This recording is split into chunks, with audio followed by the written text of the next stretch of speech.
Binationaux BXL. Et la chaîne YouTube qui vous montre les binationaux congolais d'Europe. Les binationaux de Belgique, France, Allemagne, Grande-Bretagne, etc.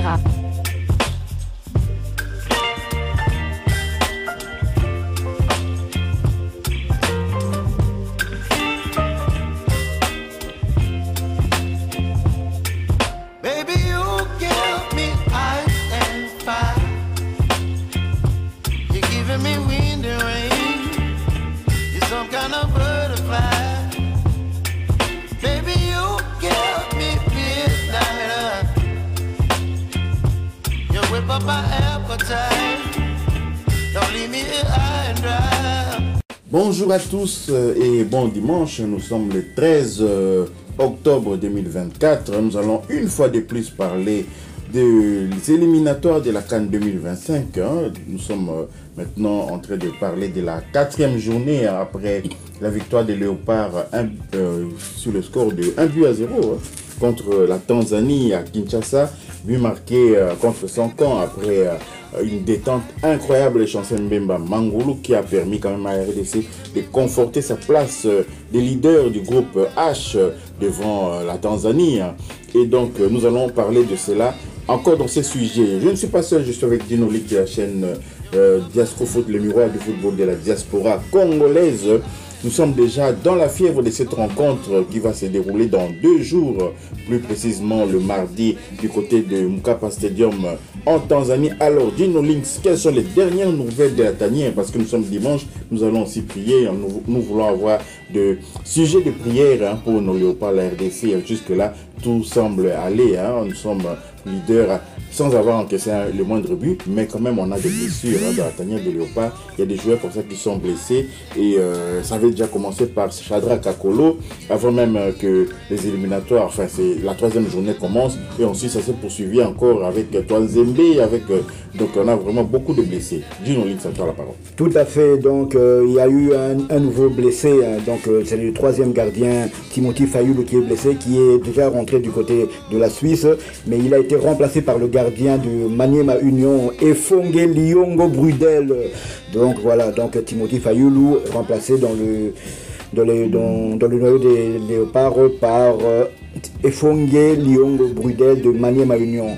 Évidemment, certaines personnes se posent la question, était-ce vraiment nécessaire à 2 jours, alors qu'il ne reste qu'une seule rencontre, de remplacer Fayulu? Moi, je dirais oui. Il faut toujours avoir deux gardiens qui sont, hormis le gardien titulaire, il faut toujours avoir 2 gardiens disponibles.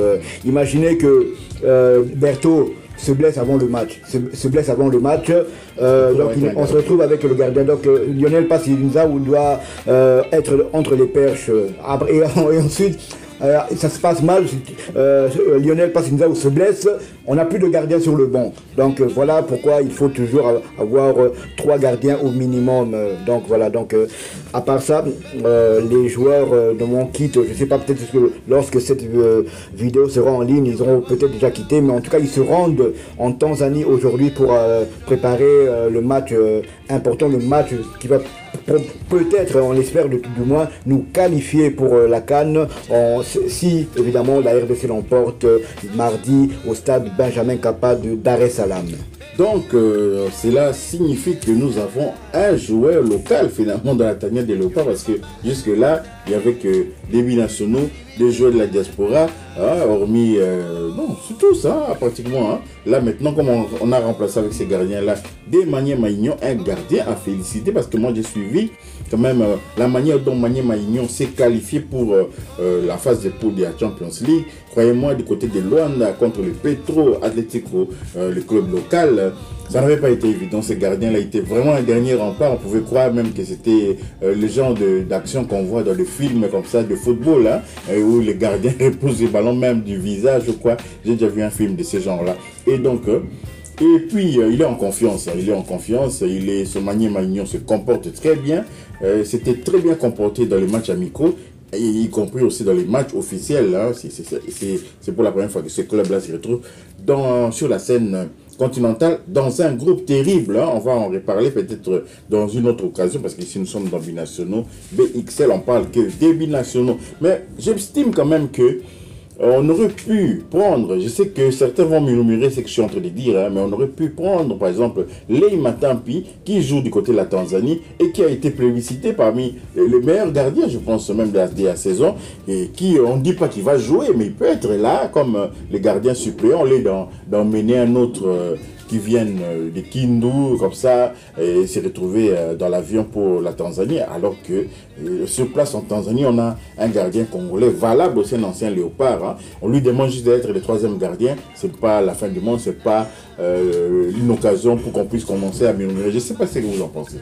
Je ne suis pas vraiment d'accord avec ça, d'autant plus que Lei Matampi était un ancien gardien qui était titulaire quand même des Léopards. C'est avec lui entre les perches que la RDC avait remporté son deuxième CHAN en 2016. C'est vrai qu'il a été plébiscité meilleur gardien du but du championnat tanzanien la saison dernière, mais prendre un gardien pareil, un gardien qui a plus de 20 matchs, je pense, avec la sélection nationale, le mettre comme troisième gardien des Léopards, je pense que ça n'aurait pas été une très très bonne idée, car le troisième gardien il sert pratiquement à rien, sauf miracle, il ne jouera pas. Donc il est juste là pour porter les sacs, pour mettre l'ambiance dans l'équipe. Mais avec l'expérience qu'a Lei Matampi être troisième gardien, je pense pas que ça va être une très très bonne idée. Mais par contre hier on a joué quand même dans notre groupe hein, le troisième match pour la Guinée et l'Éthiopie. Donc la Guinée recevait l'Éthiopie, bien que ce match soit joué, je pense,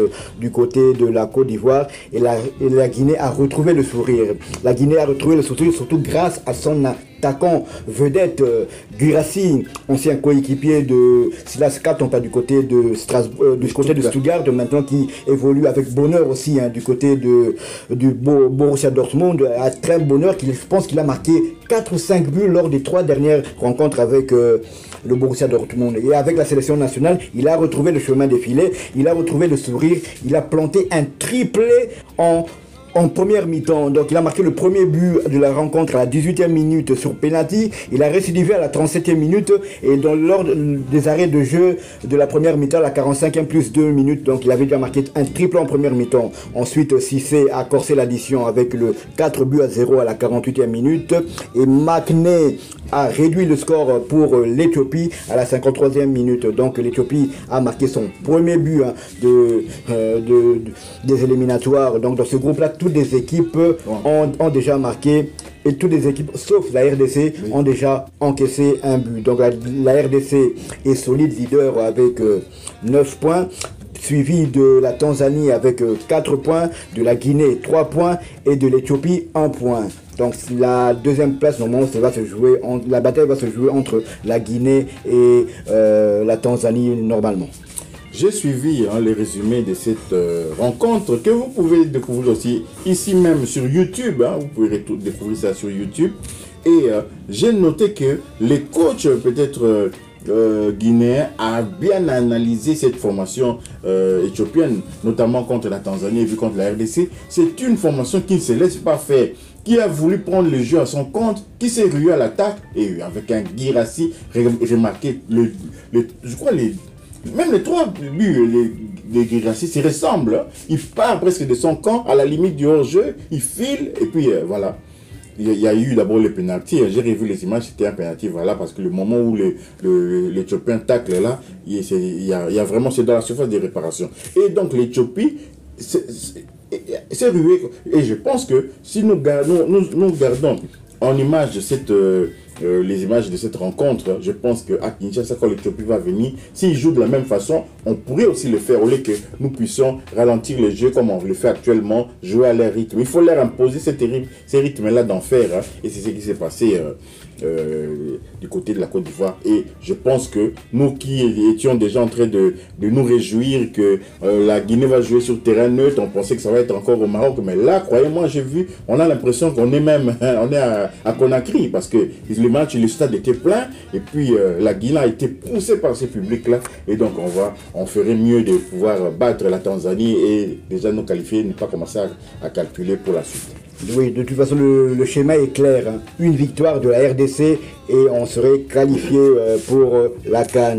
Voilà. Donc il faut savoir qu'à l'issue des 3 premières journées des éliminatoires de la CAN 2025, CAN qui se déroulera du côté du Maroc entre la mi-décembre 2025 à janvier 2026, il y a 6 pays qui ont le maximum de points après 3 rencontres. Donc il s'agit de l'Algérie qui est premier de son pool avec le maximum de points, c'est-à-dire 9 devant la Guinée équatoriale 4, le Togo 2 et le Libéria 1. Il y a l'Angola, étonnant Angola qui est leader, de sa pool avec 9 points aussi, devant le Soudan, le Soudan 4 points, le Ghana qui est mal au point avec 2 unités seulement et le Niger qui en compte 1.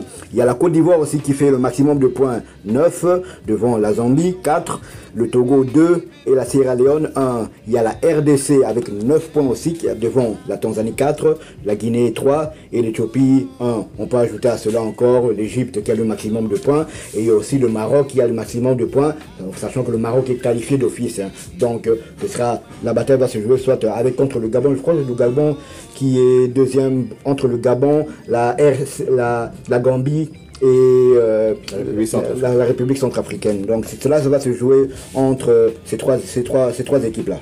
Ça, ce sont les résultats qui restaient. Le groupe que vous avez cité, ce sont les rencontres d'hier. Hein.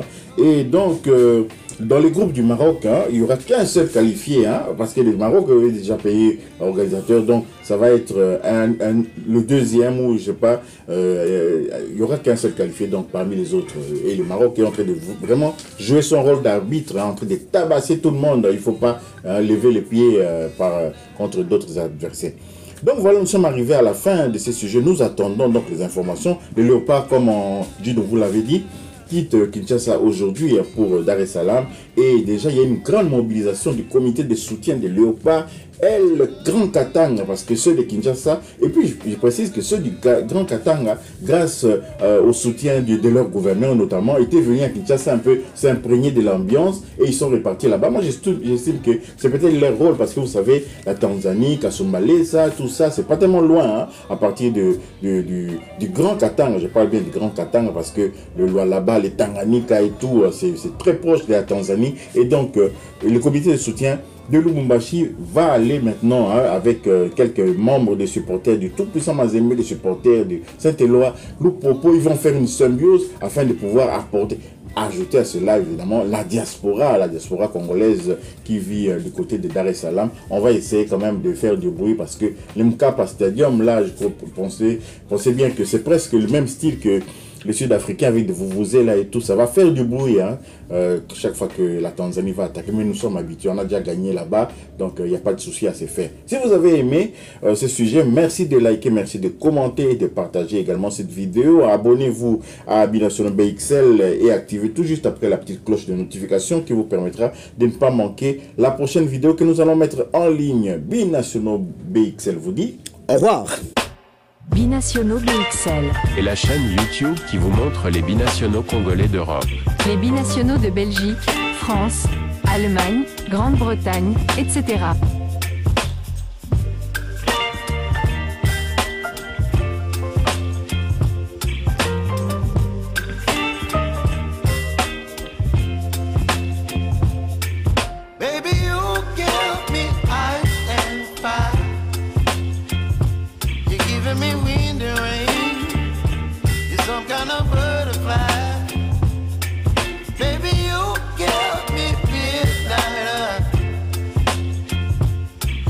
My appetite, don't leave me here high and dry.